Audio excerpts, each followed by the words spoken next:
আসসালামু আলাইকুম। আপনারা নিশ্চয়ই জানেন গতকাল কিন্তু পে স্কেল নিয়ে সচিব কমিটির একটি চূড়ান্ত সভা ছিল। তো সেই সভার আপডেট নিয়ে দ্য ডেইলি ক্যাম্পাস পত্রিকায় একটু আগে একটি রিপোর্ট করেছে। তো নিশ্চয়ই জানেন ডেইলি ক্যাম্পাস পত্রিকা কিন্তু পে স্কেল নিয়ে অথেন্টিক খবর প্রকাশ করে। আমরা এখানে বিস্তারিত দেখব যে কী বলা হয়েছে এই রিপোর্টে। পে স্কেল নিয়ে সচিব কমিটির সভায় যেসব সিদ্ধান্ত হলো। সরকারি কর্মকর্তা কর্মচারীদের নতুন পে স্কেল বাস্তবায়নের ধাপ নিয়ে চূড়ান্ত সিদ্ধান্ত নেয়নি সচিব কমিটি।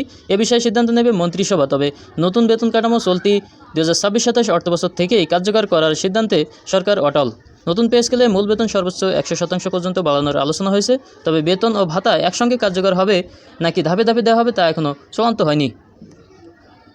আগামী আগস্টের প্রথম সপ্তাহে নতুন বেতন কাঠামোর গেজেট প্রকাশের লক্ষ্য নিয়ে কাজ চলছে। বুধবার সচিবালয় মন্ত্রিপরিষদ সচিব নাসিমুল গনির সভাপতিত্বে পে স্কেল পর্যালোচনা কমিটির 6ষ্ঠ সভা অনুষ্ঠিত হয়।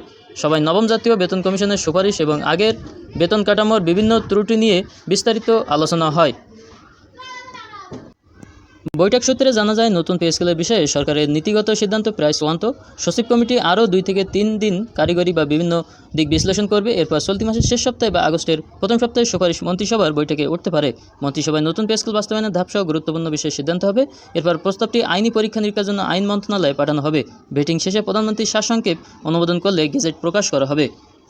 অর্থ ও পরিকল্পনা মন্ত্রী আমির খসরু মাহমুদ চৌধুরী গত 11 জুন জাতীয় সংসদে বাজেট উপস্থাপনের সময় জানান, 2026-27 অর্থবছর থেকেই সরকারি কর্মচারীদের জন্য নতুন বেতন কাঠামো বাস্তবায়ন করা হবে। 1 জুলাই থেকে ধাপে ধাপে এটি কার্যকর করার কথা বলা হয়। তবে অর্থ বিভাগ সূত্রে জানা যায়, শুরুতে নতুন বেতন কাঠামো 3 ধাপে বাস্তবায়নের সুপারিশ করা হয়েছিল। পরে 2 ধাপে বাস্তবায়নের প্রস্তাব আসে। তবে সর্বশেষ সভায় এ বিষয়ে চূড়ান্ত সিদ্ধান্ত মন্ত্রিসভার উপর ছেড়ে দেওয়া হয়েছে। বৈঠক শেষে কমিটির এক সদস্য নাম প্রকাশ না করা সত্ত্বে বলেন, সরকারি চাকরিজীবীদের প্রায় 11 বছর ধরে বেতন বাড়েনি। তাই নতুন পে স্কেলে যেন কারো বঞ্চনা বা ক্ষোভ না থাকে সে বিষয়টি গুরুত্ব দিয়ে পর্যালোচনা করা হচ্ছে। তিনি বলেন, এ বিষয়ে আরও 2 থেকে 3টি সভা হতে পারে। এরপর আগস্টের শুরুতেই গেজেট প্রকাশের লক্ষ্য রয়েছে। বাড়তি বেতন ভাতা দেওয়ার সঙ্গে বড় অঙ্কের অর্থের সংশ্লেষ রয়েছে।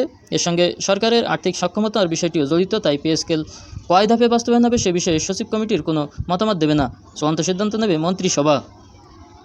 নতুন বেতন কাঠামোয় শুধুই মূল বেতন নয়, বাড়ি ভাড়া, চিকিৎসা, শিক্ষা, যাতায়াত সহ বিভিন্ন ভাতা পুনর্বিন্যাসের প্রস্তাব রয়েছে। এসব সুবিধা কার্যকর করতে একাধিক বিধিবদ্ধ নিয়ন্ত্রক আদেশ বা এসআরও জারি করতে হবে। অর্থ বিভাগ সূত্রে জানা যায়, বুধবারের বৈঠকের পর পে স্কেল বাস্তবায়ন সংক্রান্ত এসআরও ও বিধিবিধানের খসড়া তৈরির নির্দেশ দেওয়া হয়েছে। কিছু ক্ষেত্রে আগের পে স্কেলের চিত্র তুলে ধরতে বলা হয়েছে। কমিটির নির্দেশনা অনুযায়ী অর্থ বিভাগের সংশ্লিষ্ট কর্মকর্তারা কাজ করছেন। এদিকে সম্প্রতি একটি সংবাদ মাধ্যমকে দেওয়া সাক্ষাৎকারে অর্থমন্ত্রী আমির খসরু মাহমুদ চৌধুরী বলেন, পে স্কেল বাস্তবায়নের সিদ্ধান্তে সরকার অটল। তবে দেশের বর্তমান আর্থিক পরিস্থিতি বিবেচনায় এটি ধাপে ধাপে বাস্তবায়ন করা হবে।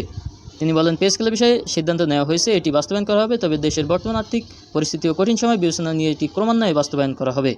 তো এই ছিল একটি অথেন্টিক নিউজ পে স্কেল নিয়ে বর্তমান। তো আশা করি সরকারি চাকরিজীবীদের পে স্কেল নিয়ে পরবর্তী সমস্ত আপডেট আমাদের চ্যানেল থেকে অথেন্টিক নিউজ পেয়ে যাবেন। তো সব আপডেট পেতে অবশ্যই সাবস্ক্রাইব করে, লাইক দিয়ে, কমেন্ট করে সাথেই থাকবেন আর মতামত জানাতে ভুলবেন না। ধন্যবাদ।